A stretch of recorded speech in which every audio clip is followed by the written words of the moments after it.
They thought we were gone, wiped out. Some believed we'd killed ourselves.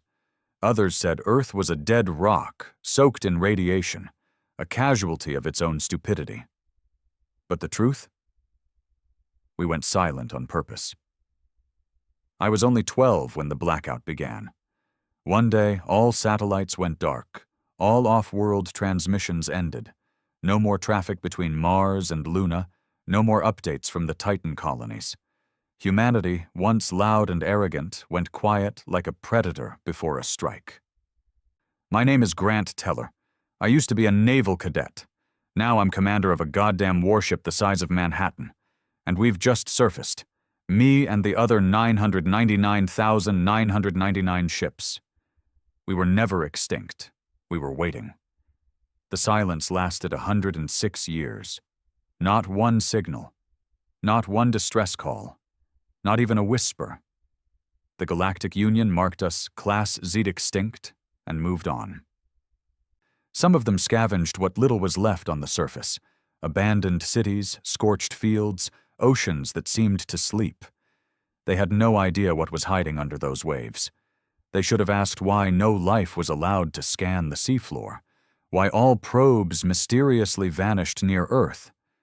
But they were arrogant. They thought we were beneath them, primitive, emotional, violent. We let them think that. I was born in one of the deep nests, pressure-stabilized facilities 20 miles beneath the Atlantic shelf. My entire childhood was training. No holidays, no parties, no sky, just simulation after simulation. From 5 years old, I could identify and dismantle enemy tech in under 90 seconds. By 10, I could pilot a cruiser through magnetic turbulence. By 16, I was given my first neural link. My father died during a stress test of the Leviathan core. I watched it on the live feed. He was vaporized inside his own armor. They told me to move on. Emotion is fuel, they said. Let it burn. And I did. I let it burn into hate, not the messy kind, the cold kind, the kind that waits. Today, the signal came. A simple message. Surface. The ocean trembled. For hours, nothing but rumble. Then it began. Millions of titanic hulls rising like beasts from the deep. Carriers longer than cities, destroyers shaped like daggers, all coated in bioreactive alloys that made them invisible to alien scans. The sky was still gray when we broke through. I stood on the bridge of NRV Omen, staring at the alien vessel above the clouds. A scout ship from the Telvanni. Cocky bastards. I could already hear their chatter over intercepted comms. Primitive activity detected, possibly weather disturbance. Negative life signs? Recommend orbital scan? Then we lit them up. 6 plasma lances tore through their hull before their AI even realized it was under attack. The last thing their pilot saw was Earth's surface turning black with war machines. We sent no message, no explanation. We just fired. Some say we became monsters to beat monsters. Maybe they're right. The galaxy never gave us a chance. Not after the Mars massacre, not after the treaties they broke, not after turning half our colonies into slave farms for their biofactories. We tried peace. We begged for it. They gave us blood in return. So we gave them silence. And now, we'll give them extinction. Each ship rising from the ocean was born in pain, funded by the lives of those who never made it underground. Our billion dead didn't vanish. They became our reason to kill. We've got fleets inside trenches, submarines that feed off volcanic heat, drones that mimic sea life until it's too late. We own the oceans, the earth, and now, we're coming for the stars. The Omen shook slightly as we entered full thrust. Above us, the orbital net lit up with incoming signatures, alien fleets, dozens of them, warping into our skies like gods coming to punish the ungrateful. But this time, Earth isn't the one being punished. This time, we're the executioners. And we've been waiting. The skies over Earth had turned black, not from clouds or ash, but from the shadow of ships. The Telvanni scout vessel we'd vaporized was just the beginning. 22 minutes later, orbital sensors reported 3 full fleets warping in from different vectors. They didn't even hesitate. No negotiations, no parley. They came in hot, and we were ready. They never knew the oceans of Earth were hollowed out. Beneath the crust, subterranean docks that stretched for thousands of miles. Oceans sat on top of entire civilizations built for war, and no one ever thought to check. They looked to the stars and forgot what hid below their feet. The sky lit up with the first barrage. Dozens of plasma beams screamed from the orbital rings, cutting through the first wave of Telvanni cruisers. Their shield signatures flickered, then vanished. Explosions tore their ships apart like dry leaves in a storm.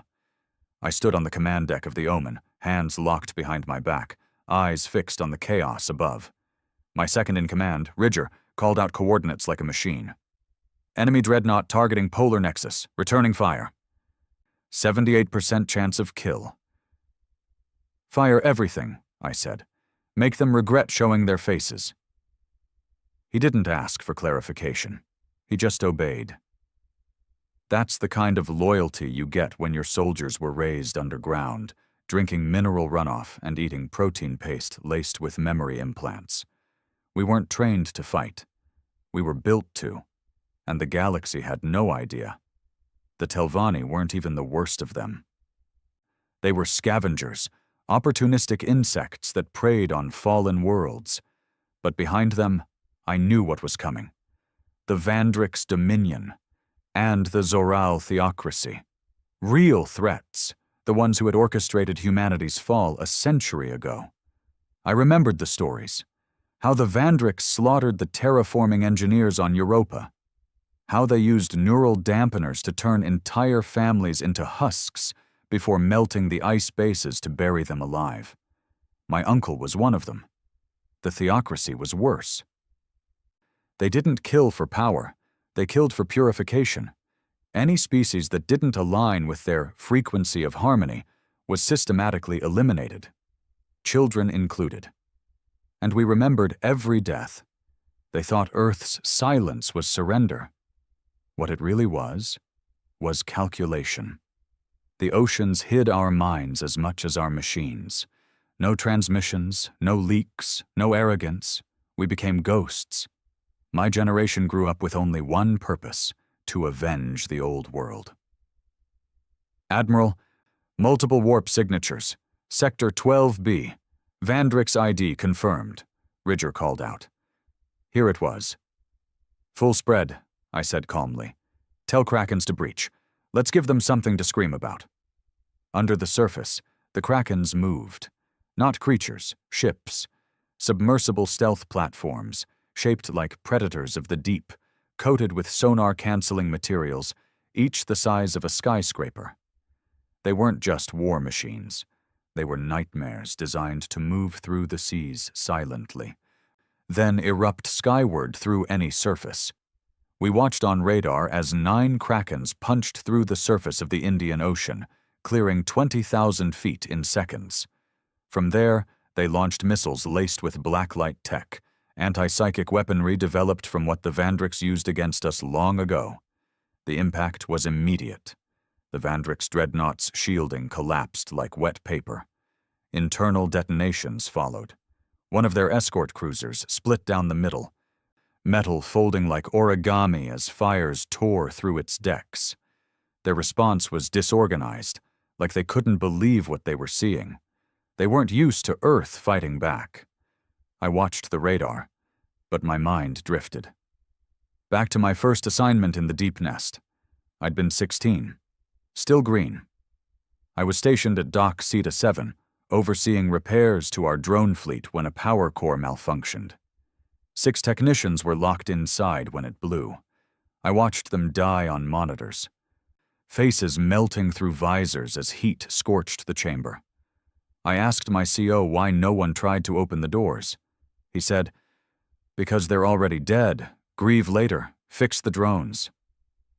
So I fixed the drones. That's what Earth had become. Not emotional, Not impulsive, just cold, focused, efficient. That's how you kill gods. Admiral, Ridger's voice snapped me out of it. Zoral ships have entered Earth's gravity well, 12 at least. Triad-class warbringers. I felt a vein in my temple twitch. Here they came. The Zoral weren't loud like the Vandrix. They didn't scream or roar. They glided. Their ships looked like obsidian knives wrapped in energy halos, moving in perfect formation, like dancers. They thought they were above us, enlightened murderers, and we were about to humble them. "Bring the Leviathans online," I ordered. "No warnings." Ridger hesitated. "Sir, they haven't been tested since—" "I don't care." He nodded once, then keyed the sequence. Below the oceans. In reinforced caverns carved with fusion torches, the Leviathans waited. Not ships, not really. More like living cities, powered by ancient singularities and controlled by quantum neural networks modeled after dead human generals. There were only 3 Leviathans, but 3 was all we needed. When Leviathan 01, Ragnarok surfaced off the coast of Greenland, the tides shifted by 3 meters. Entire islands trembled. The magnetic field in the surrounding area warped, frying local fauna sensors for miles. The Zoral ships didn't react in time. The Ragnarok released a single pulse, not a beam, not a missile, just a vibration, an artificial resonance designed to dismantle ships at the atomic level. 2 Zoral warbringers turned to dust in an instant. The third tried to warp out. It didn't make it. Our gravity traps ripped it back down, and Leviathan 02, Crucible sliced it in half with a kinetic blade traveling at Mach 60. 4 down, Ridger said. 8 more to go, I replied. But we weren't without loss. Over southern Africa, an orbital defense ring failed to deploy in time. Vandrix shock troops landed and began ground assaults. Civilians, those few who lived near the surface, were caught in the crossfire. We saw it on feeds, burned homes, children running, screams. One of my pilots, Marn, broke protocol, took his fighter and strafed the enemy column, saving a cluster of survivors. He disobeyed orders. I gave him a medal. Then I grounded him. There's no room for heroes in this war, only weapons. We fought for 6 hours straight, 3 fleets, over 1,000 enemy vessels, and by the time our orbital scramblers deactivated and the smoke cleared, Earth was still standing, bloodied, but standing. Above the clouds, debris floated like a belt of shattered bones. Telvanni metal, Vandrix hulls, Zoral shards. It was beautiful, in a violent, tragic way, a graveyard of arrogance. I leaned on the railing of the observation deck, staring at it all. "We're not done," Ridger said, stepping beside me. "No," I replied. "This was just the first knock on the door." And he was right. The galaxy didn't operate on mercy. There would be more, bigger, meaner. The full force of every empire we'd embarrassed would come down on us like a hammer. That was the plan. Humanity wasn't trying to survive. We were baiting them. Because while they focused on Earth, they didn't know what we'd left on Titan, or Ganymede, or that the Martian catacombs still held 7 vault arcs filled with dormant AI war mines. They didn't know our minds had evolved past flesh, past weakness. Some of us weren't even alive anymore, not in the biological sense. I'd seen men upload themselves into ships. They spoke in frequencies now, controlled fleets with thoughts, dreamed in pulses of light. Humanity didn't go extinct. We ascended into something monstrous, and now the galaxy would feel it. Down in the war chambers we received an encoded transmission, not from Earth, from deep space. Signal ID, Ares Black. It was from Commander Valter, one of the last off-world humans we had in the old days. He'd gone dark 93 years ago during the siege of Kepler 22b. We thought he was dead. But now his message played back on a secure loop. "If you're hearing this, the galaxy isn't ready. You've built your weapons. Good. But they're coming. Not Vandrix, not Zoral. Something worse. I saw them. I followed them past the Ort line. They don't speak. They don't invade. They consume, hide nothing, use everything, burn the stars before they burn us. This is not a war. It's extinction, and we start it first. I stared at the message for a long time. If Valter was alive, and he'd seen something darker than the Dominion, then what we faced next wasn't revenge, it was survival. The million ships under Earth's oceans had just become Phase 1. Phase 2. Take the war to them. We thought we were prepared. We weren't. Not for what came next. After the first wave fell, Telvanni, Vandrix, Zoral, we expected retaliation. What we didn't expect was silence, not peace, not a ceasefire, just a kind of waiting. We picked up no warp trails, no new fleets, no signals, only wreckage, drifting in the black and static where there should have been fury. It was too quiet. That made me nervous, because predators don't howl when they're hunting. They stalk. They breathe behind your neck. They let you feel safe, just long enough to bury their fangs deep. And I could feel breath on Earth's neck. We had 3 days to breathe before things shifted again. In that time, we collected data. We pulled black boxes from the wrecked Telvanni fleet, extracted memory cores from Zoral wreckage, even captured a live Vandrix pilot. Not that he was much use. Bit off his own tongue the second we tried to extract memories. Coward. Still, the clues were there.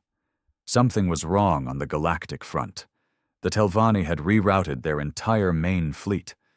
Not to Earth, but away from it, days before they attacked. The Zoral had only sent 1/10 of their warbringers.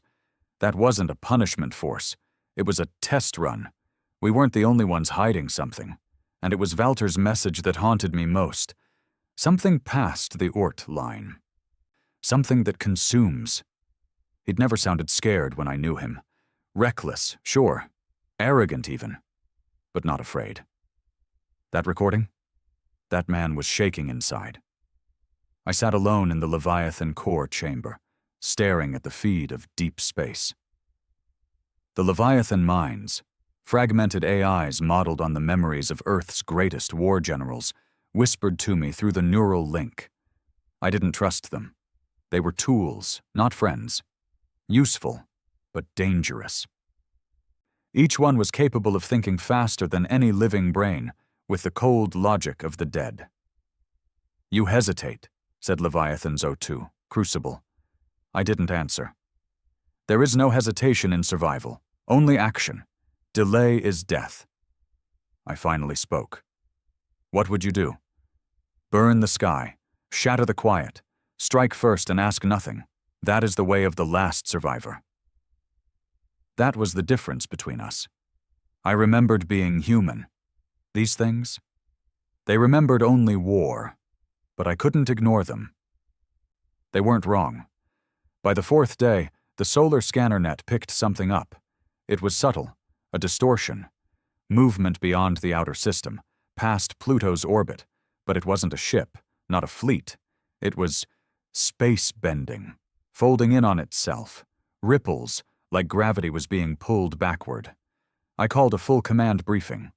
The other admirals, Kasric from the Pacific Tier, Renner from the Europa Vault, and my old rival Commander Sten from the Martian Remnants, joined via quantum link. They all stared at the data. "What the hell are we looking at?" Kasric grunted, blunt as always. "Not warp signatures," Renner said, her voice tight. "This isn't anything on record." "It's not a who," I said quietly. "It's a what?" I loaded Valter's old message again. Let them hear it. Their silence afterward said enough. Then Sten spoke. "We need to hit it first." "Hit what?" Renner snapped. "You want to throw our entire fleet at a gravity distortion we don't understand?" "We didn't understand the Vandrix either," he shot back. "And now they're scrap. Fear is a luxury. So is hesitation." "You suggesting suicide?" Kasric asked. I'm suggesting we stop waiting like prey. They started arguing. I disconnected the feed. I returned to the Omen. My ship. My war. My command. I walked the steel corridors alone, passing crewmen who saluted me like I was a ghost. That's what command does. It carves you out, leaves something hollow behind your ribs. I hadn't slept in 48 hours. I didn't want to. The dreams were worse than reality. Sometimes I saw my father, trapped in the fire chamber again. Sometimes I saw Earth, not burning, but bleeding, like it was alive, and dying. I found myself at the launch bay, staring at one of our deep space shuttles. Small, fast, silent. It gave me an idea. I didn't ask for permission. I just left.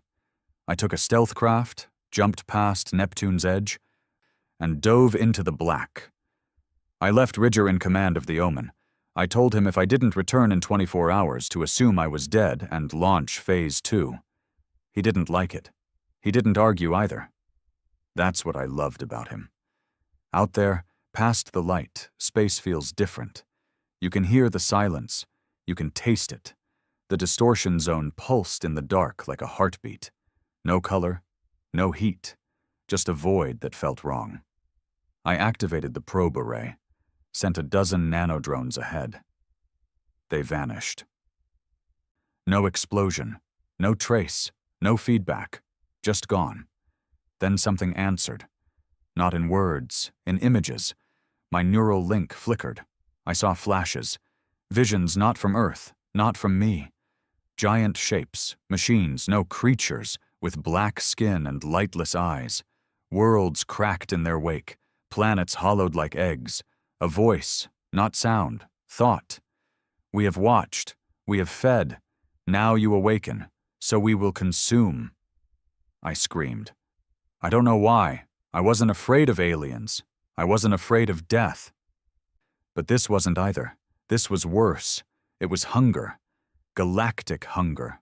Cold and pure. I broke the neural link, shoved the ship into emergency warp, and left half the engines behind me. The void chased me. I don't mean the creatures, I mean the nothing.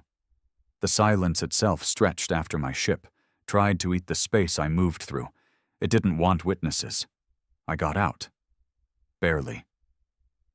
I returned to Earth, bruised, dizzy, shaken in a way I'd never felt before. The engineers ran diagnostics. The neural readings were off the charts.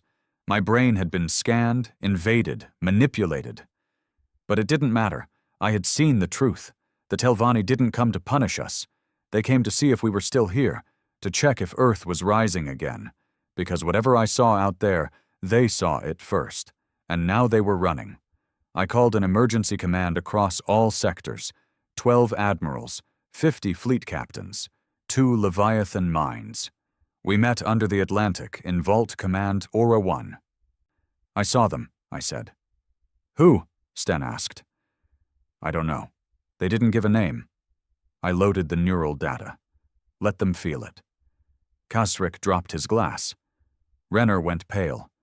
Even the Leviathan minds paused, calculating what they'd just experienced. They don't attack, I said. They arrive. They erase. They don't conquer. They devour. They're older than the empires, deeper than warp space, and they're coming. The room was silent. Then Renner said it. Then we don't wait. We take the fight out there. Kasric nodded. They want to feed? Let's choke them. Sten grinned. Phase 2. Phase 2 wasn't defense. It was rage. We activated the arcs. 7 vault ships buried under Mars, the Moon, Titan, Europa. Each one carried quantum-forged AI war mines, sleeper weapons with only one purpose, to eliminate threats that risked all of existence. We sent word to the last scattered colonies. Return or be erased in the crossfire. We weren't uniting humanity. We were unleashing it. On the 6th day, the first rift opened. Outside Saturn's rings, not a ship, not even a fleet, a hole. From inside, something stepped through, long, thin, twisting like wire and bone and screams. It had no name, but I named it anyway. Extinction. And I smiled. Because now? Now Earth gets to answer. It stepped through the rift like it owned the stars. A creature, if you could even call it that, formed from pieces of dark and nightmare. Spindled limbs that moved without weight, joints that bent the wrong way, skin like liquefied obsidian with veins of red static underneath. And where its face should have been, only teeth, rows and rows, spiraling, shifting. Its very presence disrupted space around it. Satellites glitched, sensors screamed, and every synthetic AI near Saturn's orbit spontaneously corrupted. One of our outer colonies, Station Ares 9, simply vanished. No explosion, no trace, just gone. We knew this thing was only a scout, and scouts meant more. I stood inside the central command deck of the Omen, surrounded by quiet dread. No one spoke unless they had to. No shouting, no panic, just tension, the kind that hums in your bones and makes your skin itch. "Update on Ares 9? I asked, knowing full well there wouldn't be one. Ridger just shook his head. "Gone. No warp trails, no debris. It's like the coordinates were erased from space itself." "It was a test," I said, "to see how fast we'd react, or how scared we'd get." I looked at him. "Are we scared?" "Not yet," he said. I nodded. "Then let's show them why we buried 1 million ships beneath the sea." Phase 2 wasn't just a military response. It was a reset, a transformation of Earth from isolated fortress to apex predator. We mobilized everything. The moon vaults opened.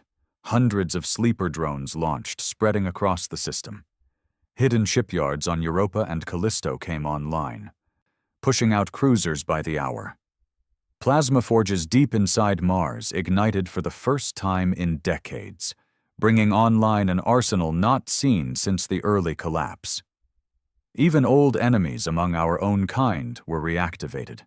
AI clusters like Prometheus and Vector, considered too unstable to trust during peace, now deployed without hesitation. We weren't playing defense anymore. This was extinction warfare. The creature near Saturn didn't attack again. It just lingered, circling, scanning, pulsing with energy that even our top minds couldn't explain. We sent a fleet to intercept. 30 ships. It dismembered them in under 90 seconds. No weapons fired. It didn't need to. It tore them apart through space manipulation, bent gravity, shredded hulls from the inside, froze neural links mid-thought. We lost over 900 souls, and still no retaliation, just floating, watching, like it was waiting for permission. That was when I received the message. From Valter. Not a recording. A real transmission, encrypted, raw, jagged with static and pain. They are called the Null. They do not conquer. They unmake. They arrive in threes, the Harvester, the Voice, and the Maw. You've seen the Harvester. The Maw follows next. You cannot hide. You cannot run. But you can kill. I have something. Meet me at Kepler 62F. No delays. Bring war. Valter was alive. And if even half of what he said was true, this enemy wasn't just new. It was a cosmic cleaning crew. And Earth was next on the list. I stood before my officers, the weight of our entire species pressing down on my shoulders. "We've done what no species in the galaxy believed possible," I began. "We built a fleet in silence. We rose from nothing. We destroyed empires that mocked us, but that was just survival." I paused, met their eyes. "Now it's war, and not with Vandrix or Zoral or Telvanni, with the Null." I tapped the console, brought up Valter's message. "We deploy to Kepler 62F. Valtor claims he has intel. We're going to get it. We take 3 fleets. Omen leads the charge. The rest form a jump perimeter and wait for the signal. If we die out there, make sure what kills us doesn't make it back." No one spoke. Then Ridger stepped forward. "You heard the Admiral. Prep for burn. No mercy." And just like that, humanity reached out from its cradle, clenched its fist, and prepared to punch the dark. We warped out 6 hours later. 3 fleets. Over 2,000 ships. The largest human armada ever assembled since the fall. The Omen led the vanguard, riding the slipstream like a blade through water. I was wired into the nav link, nerves connected to every sensor, my mind split across 1,000 data points. I could feel the tension of the crew. Not fear. Purpose. Humans weren't running anymore. We were hunting. Kepler 62F was dead. A barren rock floating in the habitable zone of its star, once home to a thriving colony built by pre-blackout humans. We expected ruins. We found glass. The entire planet had been vitrified. A crust of scorched crystal stretched across the surface, not from heat, from something worse, a forced molecular rearrangement. The planet had been converted into a warning. In the center, a single tower stood. Black, seamless, unscannable. Valtor was there. He looked older, more machine than man. One side of his face was replaced with alloy. His right arm glowed faintly with reactor lines, but his eyes were still human, still full of hate. "You made it," he said. "Good. What the hell did this?" He didn't waste time. He turned, opened the vault, and led me down. Inside, buried under the black tower, was a prison. And inside that, a creature, small, bound, eyes like hollow suns. "It's one of them," Valtor said. "The voice." I drew my weapon. "You captured a null?" "I didn't," he said. "The Telvanni did, and they paid for it." The creature opened its mouth, not to speak, but to echo. My mind split open. I saw 1,000 galaxies dying at once. I saw entire star systems fold like paper and drift into nothing. Then silence, and a voice inside my skull. "You are wrong to fight. There is no survival. There is only cleansing. You are mold. We are flame." I staggered back. Valtor shut the cell. "That's what we're dealing with," he said. "They don't need ships. They don't need strategy. They unmake meaning. They turn defiance into dust. And what the hell do we do against that?" He handed me a core. It pulsed like a dying heart.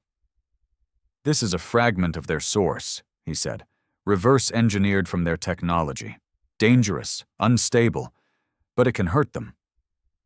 I stared at it, felt the heat of it pulse in my hand. "What does it do?" "It collapses their logic field," he said. "Reminds them what pain feels like." "Is that enough?" "No," he said, "but it's a start." We returned to the fleet. I gave the order.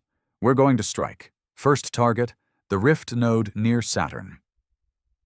Operation name, Ash Rain. Goal, kill the Harvester. Bury the Rift. Leave a message. The fleet jumped back into the solar system like a tidal wave.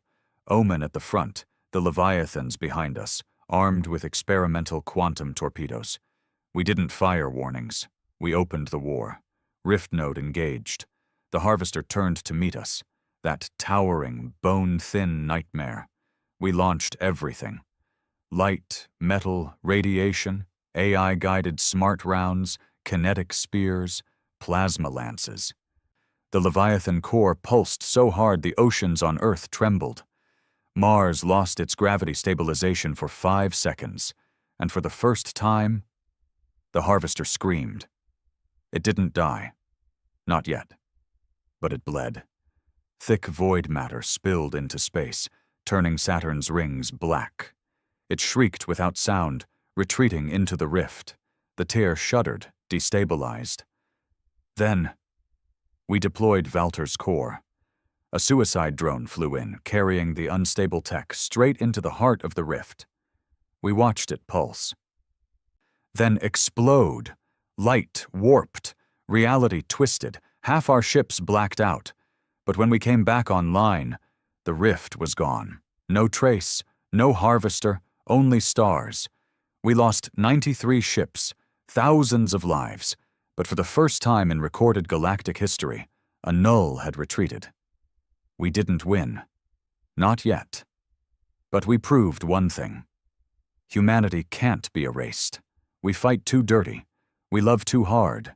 We refuse to kneel, and we build fleets beneath the ocean while the galaxy sleeps.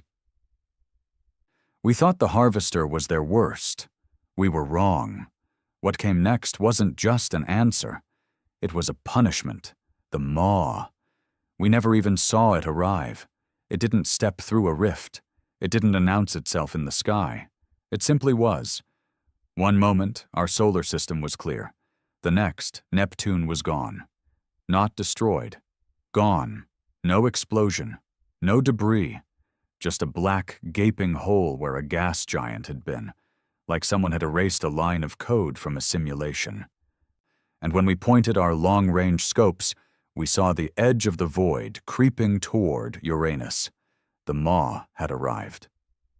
I remember the silence in command when the readings came in.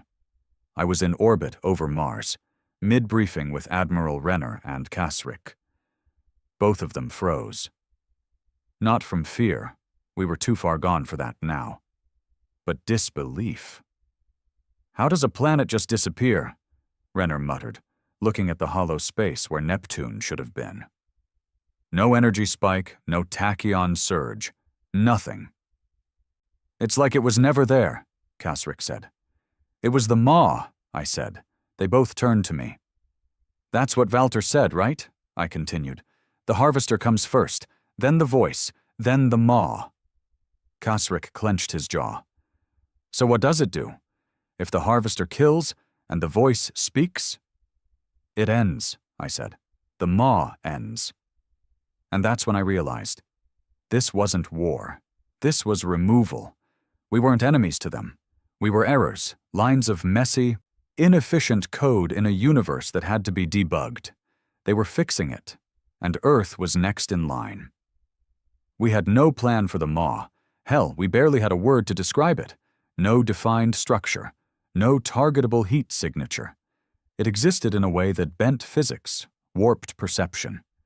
Every ship that tried to approach it, drones, satellites, even manned scouts, lost contact before reaching visual range.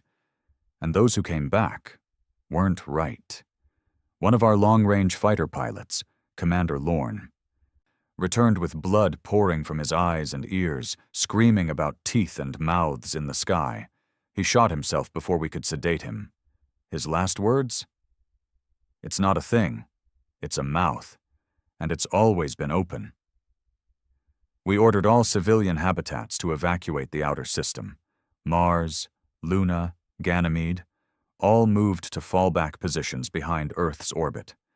We reactivated the old shield grid over the Pacific Ring, launched every last Leviathan-class dreadnought, and initiated Phase 3, Operation Cinderfall. Target, stop the Maw, or die trying. I didn't give a speech this time. I just told my crew to strap in, charge the core, and aim for the center of the black. Omen launched first. Our orders, probe the edge of the Maw's field, gather data, and find a weakness. We barely made it 30 minutes before hell broke loose. It started with whispers, not over the comms, inside our heads. Echoes of old screams, laughter that wasn't ours. I saw my father on the bridge, saw him burn again, heard him scream my name just like that day in the deep nest. But it wasn't him, it was it. The Maw spoke through memory. Then the crew started bleeding. Slow at first. Noses, ears, then eyes. Half of Deck 6 blacked out. No energy surge, just absence. We retreated, barely. When we made it back to the safe zone, we counted 19 dead. All brain failure, no enemy fire, no hull breaches, just a message, delivered through pain. You do not belong. We regrouped with Leviathan 01 Ragnarok and began retooling our approach. We couldn't fight this thing with guns, so we built screams, neural disruption bombs, designed to fry every sensory processor within a 5,000-kilometer radius. Blacklight charges, psychic dampeners, echo rift generators, all theoretical weapons we'd shelved because they were inhumane. The Maw didn't fall under any of our rules, so neither did we. Phase 3 launched with 4,000 ships, all of Earth's fury. Riding into the black, weapons primed, minds already breaking. As we neared the edge of the anomaly, time itself distorted. Some pilots reported seeing their own ships ahead of them, like reflections. Others aged 5 years during approach. 2 vessels simply melted mid-flight. No heat, just molecular deconstruction. But we pressed forward, because we had no other choice. We found the edge. It wasn't a border in the usual sense. It was a thinning, a place where space stretched, like rubber before it tears. And beyond it, the Maw. We still couldn't see it, but we felt it, a pressure in the skull, a pulling in the gut, like something inside us was being sucked away, molecule by molecule. I turned to Ridger. Launch the screamers. He didn't hesitate. 50 neural bombs fired forward, each spinning through the void, broadcasting frequencies designed to disrupt psionic channels. The blast rippled through the void. For a moment, nothing happened. Then the Maw roared. We didn't hear it with ears, we felt it with bones. A low, grinding growl, like continents cracking under the ocean. The void shimmered, then split, revealing a glimpse inside. Teeth, not literal teeth, not physical ones, but ideas of teeth, biting into existence, shaping it. The Maw was alive, not as a body, but as a concept. It didn't live the way we did. It existed as hunger, and now it was looking at us. We fired everything: torpedoes, plasma spears, rift charges. The Leviathans released black matter into the wound, tearing at the structure, and for a moment we saw it bleed. It recoiled, screeched, twisted. We hit it again, harder. And that was when we saw something new. A face, not human, not alien, just awareness, watching, disappointed, the voice of the null. It had followed us, or maybe it had always been here. You build, we erase, you scream, we consume. Then the void folded inward. The Maw surged forward and started eating our fleet. It wasn't a battle, it was a harvest. One ship, Valor's Edge, disappeared in a blink. Another, Strider 5, twisted into a spiral of flesh and steel, its crew still alive and screaming as they melted into the walls. We tried to run, but even retreat was war. The Omen took 3 hits of spatial distortion, hull breaches on levels 2 through 9. Ridger lost his arm. I lost half my command team. The AI screamed warnings I couldn't process. My neural link burned so hot I passed out. When I came to, we were drifting. The Maw was gone. So was half our fleet. Back on Earth, the mood shifted. Victory no longer felt possible. Only survival. But I wasn't done. We weren't done. Because when I closed my eyes, I saw something in the Maw. Not just hunger, not just destruction. Structure, a system, meaning. That meant it could be broken. Valter returned with a plan. A desperate one. Inside the Null's frequency field, he discovered echoes, fragments of dying languages. Old galactic species, long thought extinct. They spoke as they were erased, which meant the Null remembered, which meant they could forget. We're going to break their memory, he said. How? I asked. With something they can't process. What? Humanity. The plan is simple and suicidal. We build a pulse bomb, not energy-based, memory-based. We inject it with the DNA of every war Earth has ever fought. The screams, the betrayals, the fire, the hate, the guilt. We let the Null feel what it's like to be us. And then we detonate it in their mind. The operation is called Requiem Burn, the final card in Earth's deck. And I'm going to be the one to fly it into the heart of the maw. If I die doing it, good. Let the galaxy remember, you don't erase Earth. You bleed for trying. I've seen ships detonate, cities fall, bodies torn open in vacuum. I've seen people die in fire, ice, and silence. But I've never seen anything like what happened to Neptune. The maw didn't attack it. It didn't fire on it or aim anything. It simply opened, and Neptune ceased to exist. No explosion, no debris. One moment, a swirling blue gas giant filled the scopes. Next, nothing but a perfect black wound in space, devouring the light around it like it never belonged there to begin with. That's how the maw announces itself. No scream, just erasure. The command room on the Omen was so silent you could hear every breath. I watched the live data scroll across the displays, felt the tremble in the ship's spine as we processed what just happened. Neptune. Gone. Entire outposts, 3 colonies, 45,000 lives, gone in a blink. I need confirmation, I said, though I already knew. Confirmed, Ridger said, his voice barely above a whisper. Neptune is deleted. That's the word he used, not destroyed. Deleted. Like someone pressed backspace on a goddamn planet. The bridge went quiet again. I leaned forward, resting my hands on the rail, and exhaled through clenched teeth. My bones felt heavy, my nerves cold. So this was the maw. We'd made the mistake of thinking the harvester was the real weapon. It was a killer, yes, but it still followed rules. It bled when struck. It screamed when wounded. This didn't scream. It didn't retaliate. It didn't engage. The maw simply was. A black absence of meaning, where anything that entered it simply stopped being. We had no war plan for this, no tactics, no strategy, just instinct. Survive. Orders came through in waves across the human defense network.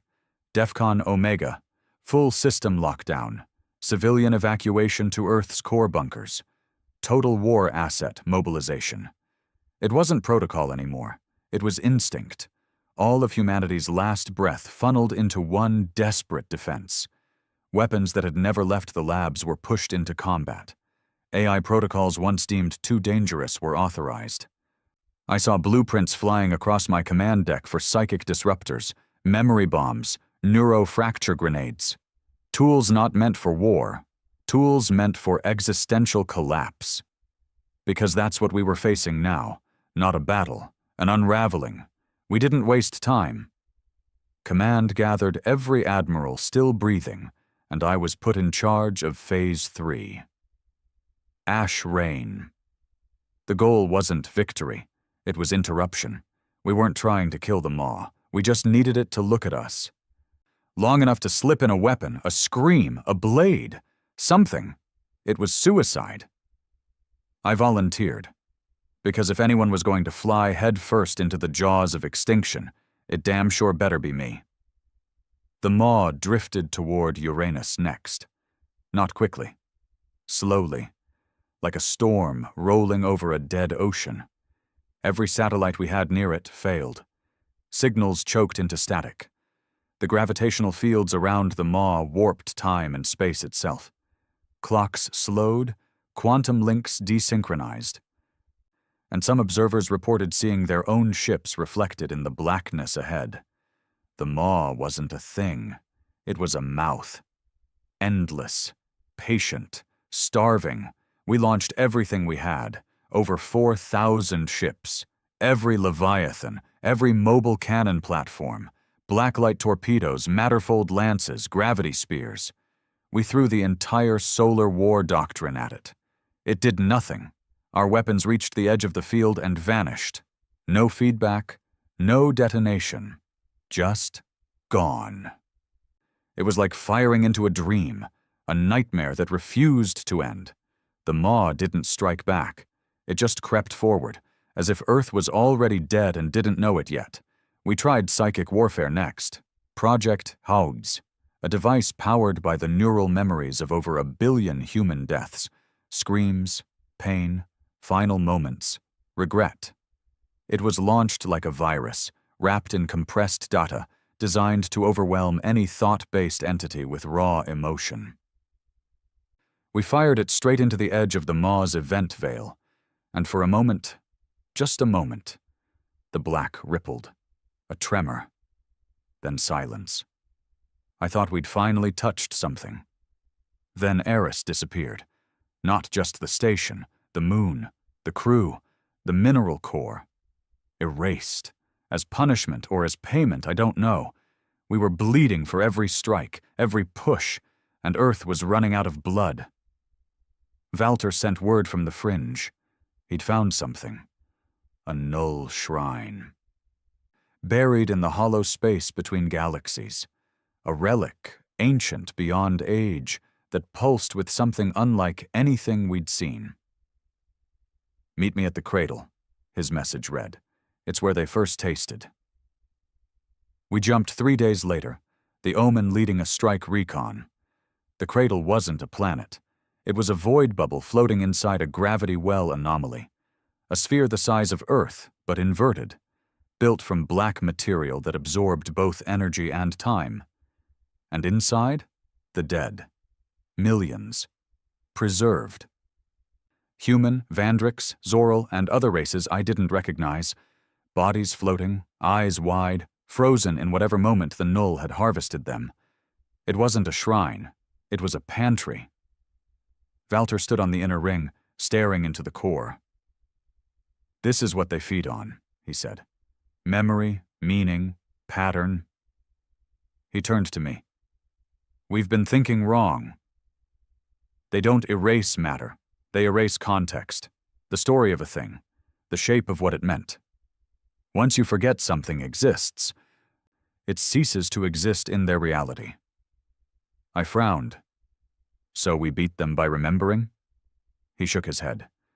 "No, we beat them by becoming unforgettable." He handed me the key.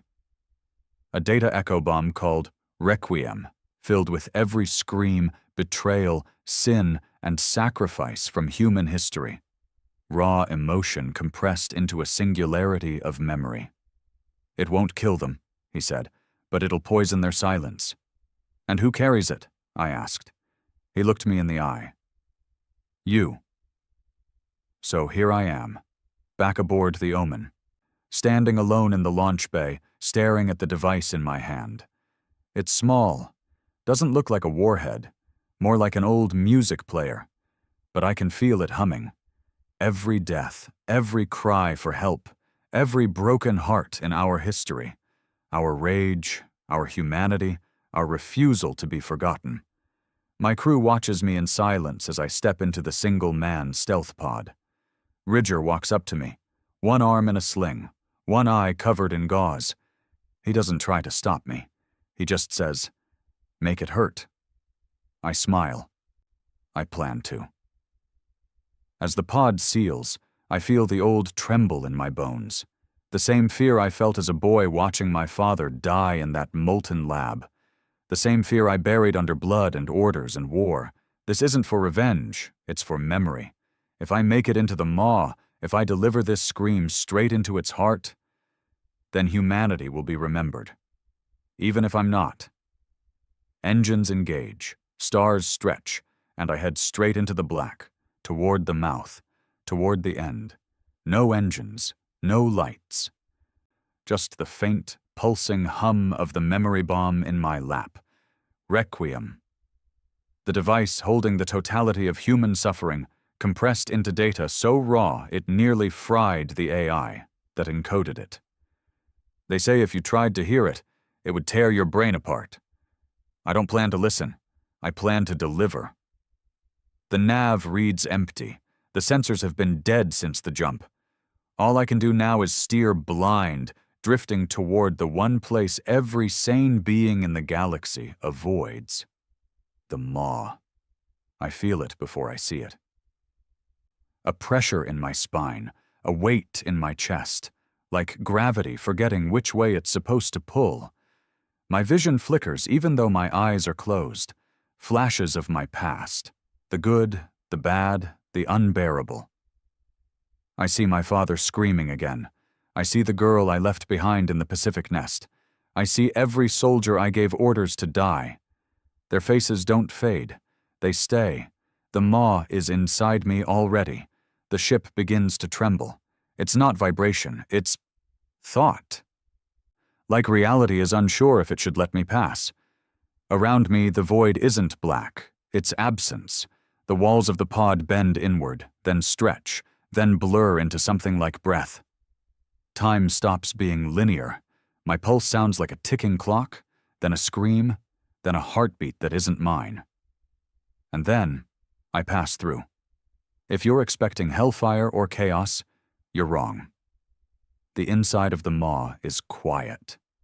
Too quiet. So quiet that I can hear my own childhood laughter echoing faintly in the distance. The inside is white, not black, colorless in a way that makes you ache. Like the universe was unpainted. There's no horizon, no up or down, only drifting moments. And in every direction, I see them. Ghosts. Millions. Floating in silence. Some are curled in fetal positions, others reaching out with frozen mouths open as if in mid-scream.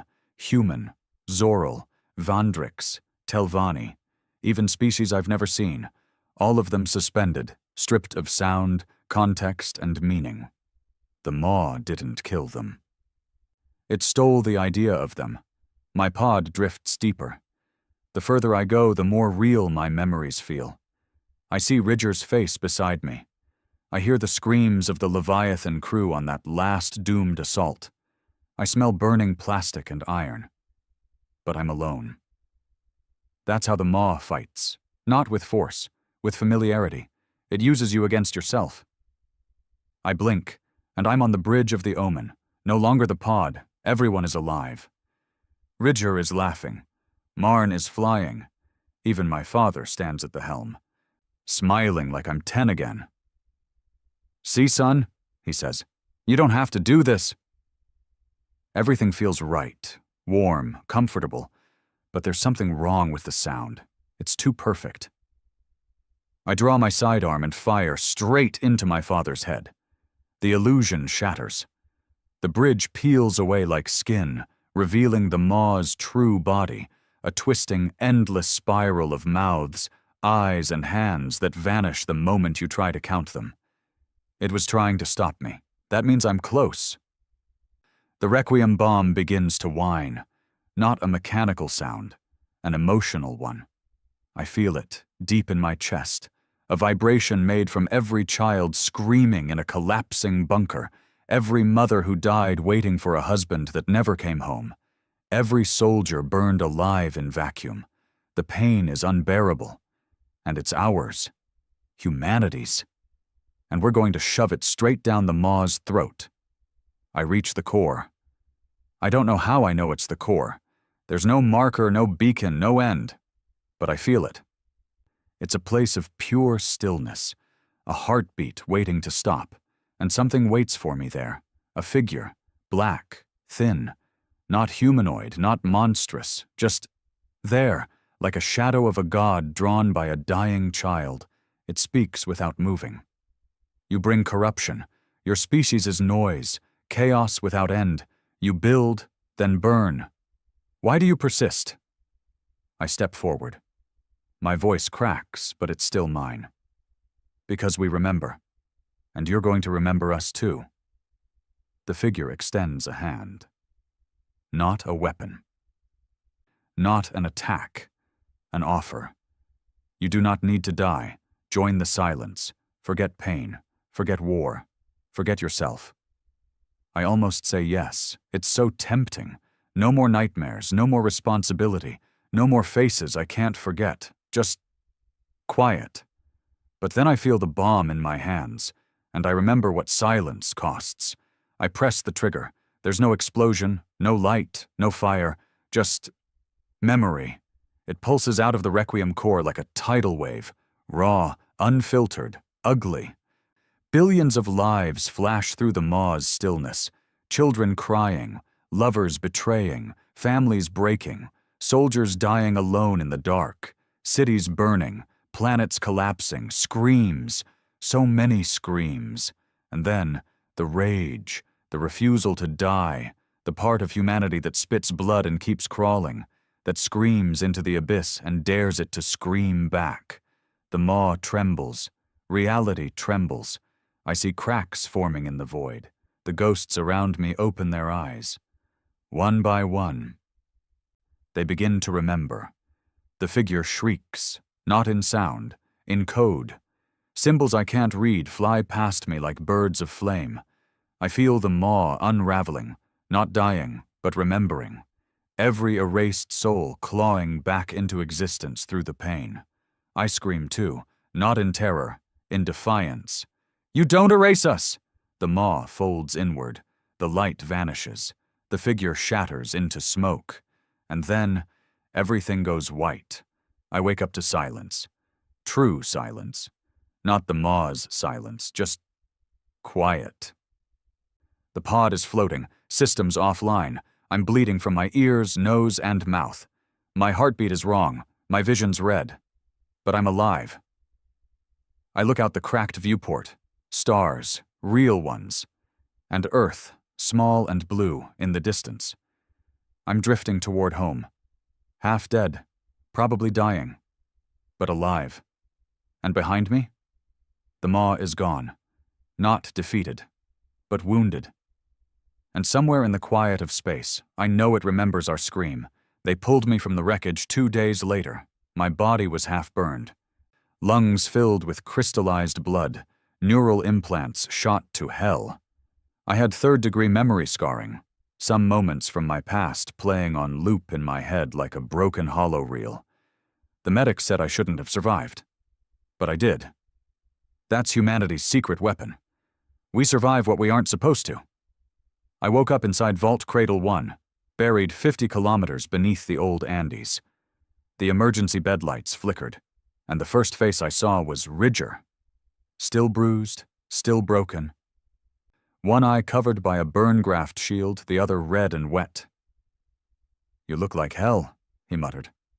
I was in hell, I rasped, and I left something behind. He nodded. Yeah, we saw. The data feeds were flooding when I was cleared to stand. Across every deep vault, across every surviving satellite, Earth's sensors confirmed it. The maw was gone. Not destroyed. We weren't arrogant enough to believe that. But broken. The rift had sealed behind it. Space returned to normal. And the stars? They were speaking again. Waves of encrypted signals echoed across dead systems. AI clusters hidden in asteroids woke up. Abandoned colonies lit up with emergency broadcasts. Even deep alien beacons we hadn't heard in a century reactivated like they were coming up for air after drowning in black. The galaxy had been holding its breath. And now, they were finally exhaling. We weren't the only ones. 3 days after my return, the Telvanni made contact.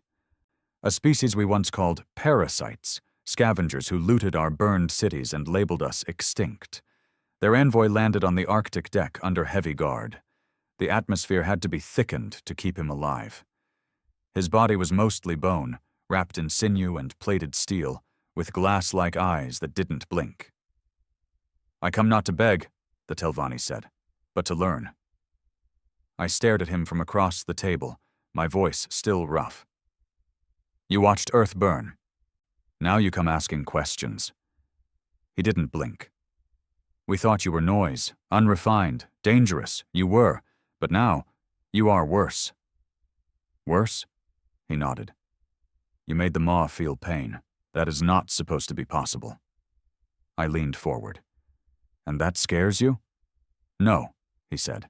It gives us hope. It didn't stop with the Telvanni. The Vandrix sent a vessel next, half-rotted, battle-damaged, and armed with enough firepower to erase a moon. But they came under a banner of silence. A truce.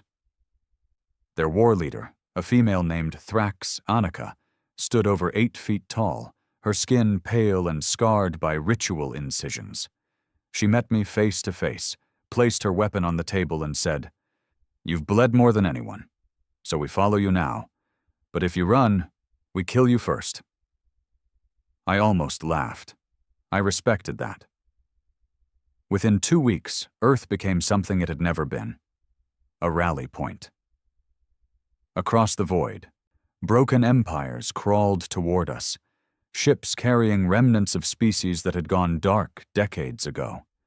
The sail from the cradle systems, thought extinct after the Null's voice devoured their homeworld's frequency. The Iraq swarms, once conquerors, now reduced to 2 fleets and a shattered queen. Even the Zorai monks, a species that had never spoken aloud, sent a message etched in quantum stone. We have heard the scream. It echoes still. Earth has awakened the memory of war. We come with fire. But not all came in peace. The Zoral theocracy didn't send diplomats. They sent a bomb. On day 18 after the Maw's disappearance, a disguised freighter slipped past Earth's orbital shield and detonated a temporal stasis nuke just above the equator. The blast didn't kill.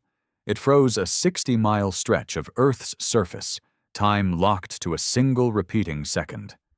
Everyone inside that radius was trapped in a loop, including 14,000 civilians. When we realized what had happened, I ordered Retaliation Protocol Prime 6.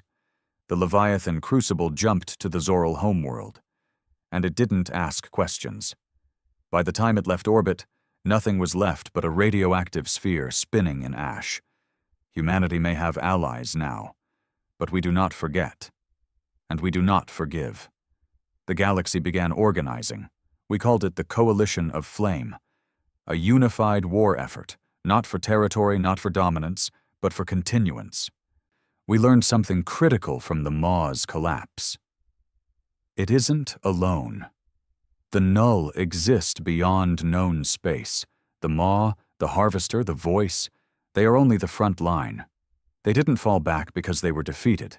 They fell back because they were recalculating. And this time, they'll come prepared. I was offered a seat on the Coalition Council. 12 species, 4 AI minds, 6 human representatives.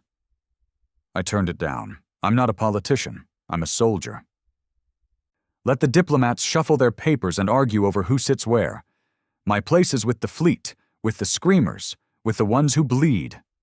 Instead, I was handed command of the new offensive fleet, Hellline Division. Not ships, weapons, vessels powered by thought pulse drives, black core memory chambers, each ship outfitted with a Requiem-class subcore, capable of injecting emotional noise into null frequencies. Our fleet isn't meant to survive. It's meant to hurt, to make them bleed again.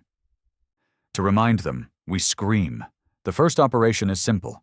We jump beyond the Hadrex curtain, a dead space once wiped clean by the Null's harvester 300 years ago. It's been untouched since. No comms, no signals, just void. We're sending in the screamers.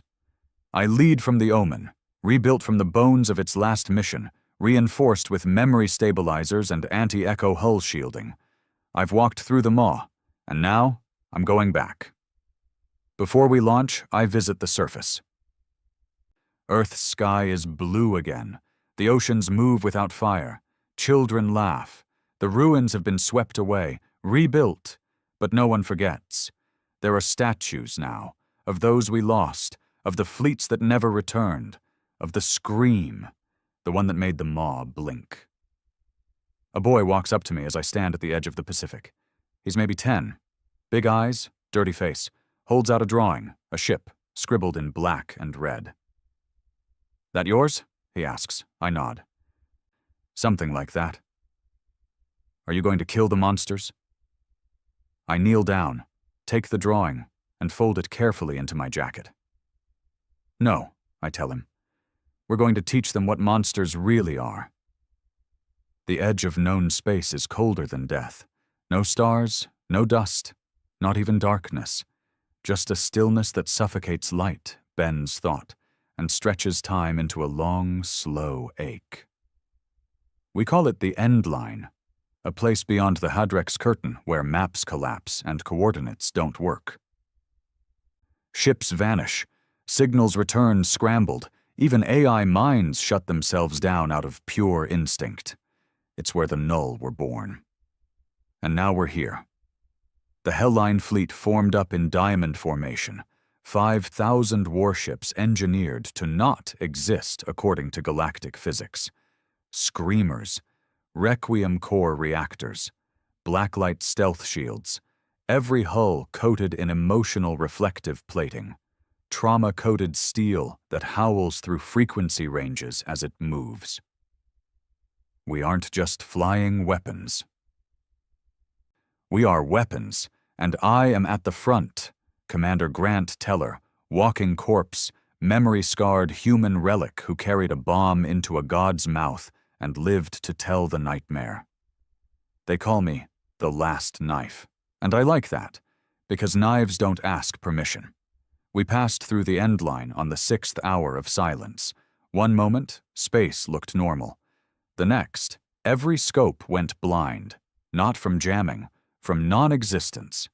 The Null home isn't a place, it's a scar. Something ancient and violent that the universe itself never healed. A wound too deep for light to settle in, and within that scar, they wait. We saw them as we breached the veil, billions of them, not just harvesters, voices, or maws, new ones, worse ones, entities we didn't have names for, shapes that shifted depending on how you looked at them, machines that breathed, flesh that remembered, and floating at the very center, a structure, black, massive, the size of Jupiter, orbiting nothing. It pulsed like a heart. "Target acquired," Ridger said from the COCOM, voice steady. He was beside me again, patched up, one arm still a graft of cyber bone, eyes sharper than ever. "This is it," I replied. "The nest."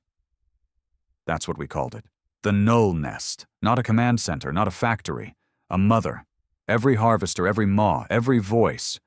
Born from that thing. It had no engines, no defenses we could detect. But it watched. And as we drew closer, it began to open. Not like doors. Like a mouth. "Deploy the screamers," I ordered. At once, hundreds of Hellline ships broke formation and dove. They didn't fire missiles. They played memories. Each ship emitted pulse waves made of humanity's most brutal, beautiful, and broken moments. Children sobbing in ruined hospitals, lovers whispering goodbye, soldiers screaming names as their blood froze in the black, families lost in bunkers, all of it, our pain, our proof. The nest shook, flesh bulged, light fractured.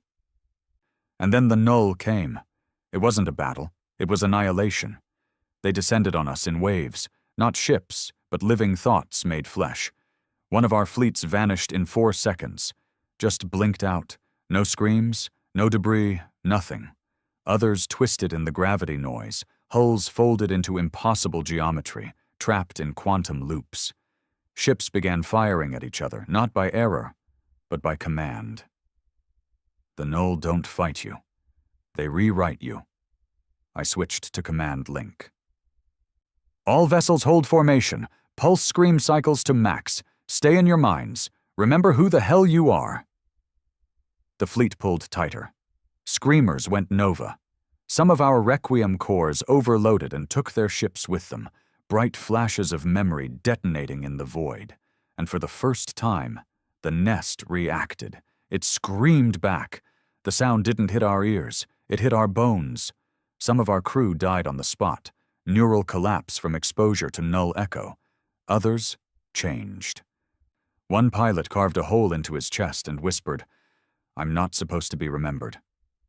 We lost hundreds in the first minute. But we didn't run. Hellline Division wasn't built for survival. It was built to end. "Activate Omega Protocol," I said. Ridger flinched. "All of them?" "All of them." He swallowed, then gave the command. Every surviving ship in Hellline activated its Omega drive, Requiem-fused reactor cores that converted memory into explosive, reality-piercing force. We weren't going to fire them like weapons. We were going to fly them into the nest, one by one, until the mother burned.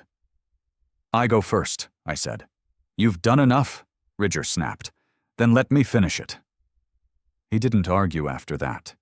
He just stood, saluted, and said, "Make sure they never forget."